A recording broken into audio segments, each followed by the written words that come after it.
are some great ideas for making stylish jewelry in a snap. What you do is start out with some blank findings. Now these are special findings that have the back of the snap already inserted into them, and they come in all different styles. And last year I was at a European trade show and I saw these, so I'm really excited that that trend has made it across the pond. Now what you do is you can switch up your snaps here. All these different embellishments just snap on, or you can even move them to another piece if you just have a few. You could make them all the same, coordinating, or I like mixing it up a little bit. And these kind of go together. They have that antique-y look. There's gray and turquoise, the black. I love this color palette. It's one of my favorites. Now, you could also use them to make something asymmetrical like this necklace. So rather than making your whole design out of the components, you're just using one of them as a design element in the piece. Now, what's great about this is you can change it out. So I can have a sort of decorative filigree look here, a little more elegant, or I can have something bright and colorful and fun that I snap onto there. So you could switch this depending on what type of beads you're using or what kind of, what kind of outfit you're wearing with this.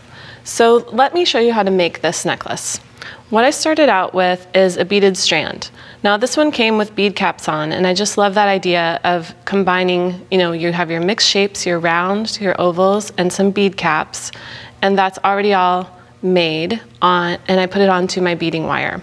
Always use the largest diameter of beading wire with your beads. That's going to help prevent abrasion and breakage. Now to assemble this, what we'll do is connect our beaded strand to the snap finding. So we'll use a crimp tube and do the 3-step crimping process. So I just have the tube on the wire, and then I'll pass it through my finding and then back into the crimp. And then we'll use the regular size crimping tool for this. And you always want to make sure, see how my wires are crossed here?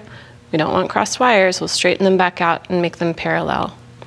So now I'm going to slide this a little closer, squeeze it gently with my plier to make it oval shape, then squeeze it with the inner jaws of the plier to make a little crease. You can see the crease here in the middle. And then I'm going to fold that in half with the outer jaws of my crimping tool. Now, what I like to do with your crimp, once this is finished, you could leave it like this, but I like to use a crimp cover. So now I'm going to place my C-shaped bead over the crimp, and then I hold it in place with my left hand while I crimp it closed with the right, and I'm using a larger size crimping tool for this in the outer jaws. And you can just squeeze the ends together. You can use this tool then to make it round again, because I don't know why I close it this way from the side, but then I can always come back and round it up like that. All right, so then you would string your beads, and a lot of people leave a little tail here. The reason you would leave a tail for your wire and poke it inside is in case you would ever have to restring this, you would have that little bit of extra. But I'm here to tell you, I trim it away, because in my jewelry, I feel like it always works its way out and pokes. So that way we don't have any extra. Now make sure it's not too tight, because you want to have a really nice drape here. You can see how easy it is to attach that snap finding. So let's quickly attach the other side here. Just going to take my crimp again, take my snap finding, slip the wire through the crimp, and always do this process right here a little bit gently so that you don't damage your stringing wire. Okay, then I'm going to use my crimping tool, just the regular one. Squeeze outer jaws, inner jaws, and then close it. Okay, then we'll trim our wire here. And I'll come back and cover this crimp later. I want to be sure to show you how to attach the chain. So you'll need 2 large jump rings for each side of the piece. And I think for working with jump rings, a flat nose and a chain nose are helpful. So you can use this to pick up your 2 links of chain, and then pass that through your snap finding. And we'll do 2 jump rings side by side. And that just gives it some extra durability, like that. And it also replicates the look of your double link chain. So we'll put this here. Then we're going to pass this through and close it, like that. Let's see.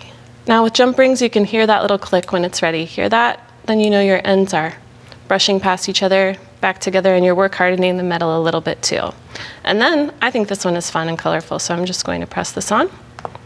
And I love the look of asymmetrical. Of course, you could wear both ends even in the front if you want to. What's fun about this is you could take this snap part off and attach a lobster claw clasp or some other type of clasp, and you would have a choker. So this is really 2 pieces in one, because it would be really easy then to remove these jump rings and attach a clasp there. Now let's take a look at these couple of other pendants that I brought here, because these are some really simple examples of how different your jewelry can look by using snap findings like this. See this piece here? This is a decorative pendant, and you can snap away this, and you can put something different in the middle.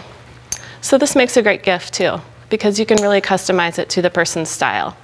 This is the same effect here on this pendant. When you remove this, you can see what it looks like underneath. So you could use a different type of snap here and give it a different look. We could really put some bling here and use this big sparkly crystal one. So there are really a lot of different options and really easy ways to make your own stylish jewelry.